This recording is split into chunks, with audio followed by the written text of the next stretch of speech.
love to surf the internet because from time to time I can pick up on my surf path such gems as this one that says, any sufficiently advanced work is indistinguishable from play. Think about it. Isn't it true? Wouldn't it be cool if all of us could experience that? Well, reality frequently seems quite different. Hard and long work, disengagement, frustration with over-demanding bosses, leading in many cases to burnout and health problems. Work that could be organized for realizing one's best potential is turned into a means to merely earn a living.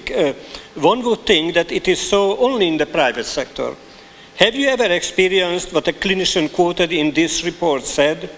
The times I have felt the most emotionally drained in my career is where I felt my values compromised, not able to challenge practice and change things to improve services for patients. We long for soulful workplaces, authenticity, community passion, purpose, and lightness. Even appraisal discussions can be turned into moments of joyful and soulful introspection.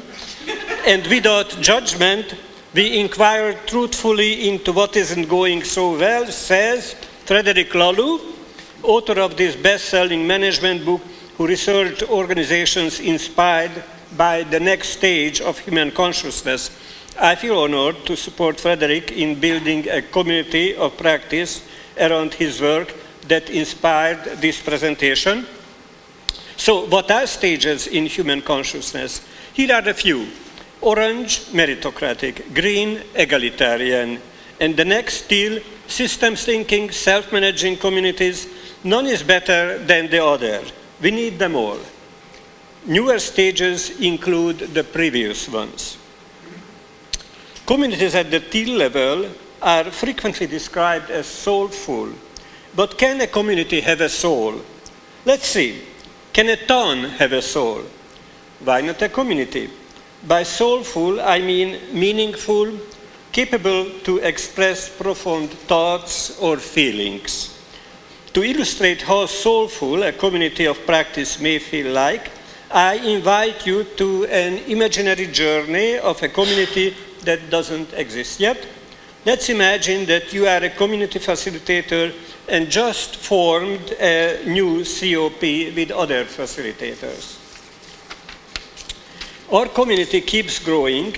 At our monthly gatherings, there are always a couple of new faces, facilitators and core members of recently formed communities.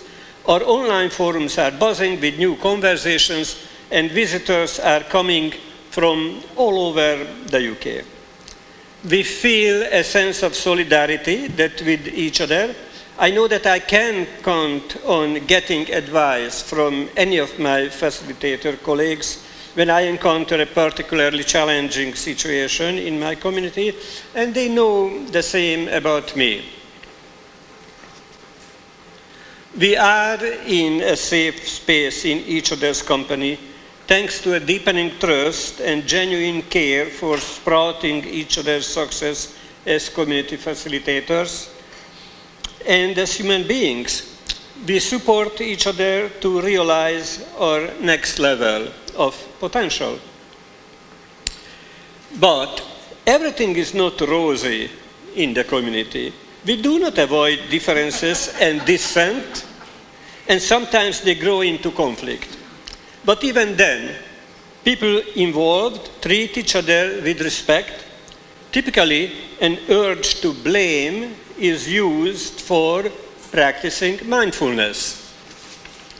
Our values are not just what we think it sounds good when we declare them. They are extracted from observing how we actually work and are together.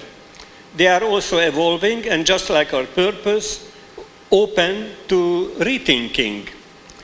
Our present purpose is still just a draft, unfolding like a rose from the bud. But it has already a strong pull on most of us. It's about facilitating our community's contribution to NHS 2.0, a resilient living system that values humanity over bureaucracy. Our meetings are fun-filled. After our silent attention training that some call meditation, we check in with each other by sharing a story and answering an intriguing question that one of us proposes. Sometimes it feels like as we are sitting around the campfire. So that sounds like kid stuff. Well, we found out that our work is more productive when we are in touch with the little child in each of us, the one who is curious and adventuresome and doesn't take himself or herself too seriously. Our work as community facilitators include many roles and qualities. In our respective communities, we connect people with each other and resources in the knowledge garden that we are tending. We propose guidelines and welcome new members, just to name a few. We also help our communities maintain a shared learning agenda, create new knowledge, move the edge of innovation by co-production, identify, validate, and spread practices worth replicating, and share their learning in their home organizations. Our responsibility doesn't stop with the specific community that we offered to cultivate. We recognize that communities of practice are both an emerging social life form and a wide field of knowledge that we want to advance with our learning expedition for the benefit of all. We are getting very excited about the possibility to celebrate what our communities are accomplishing in the summer base camp of the ongoing learning expedition. I hope we will find resources to make it happen.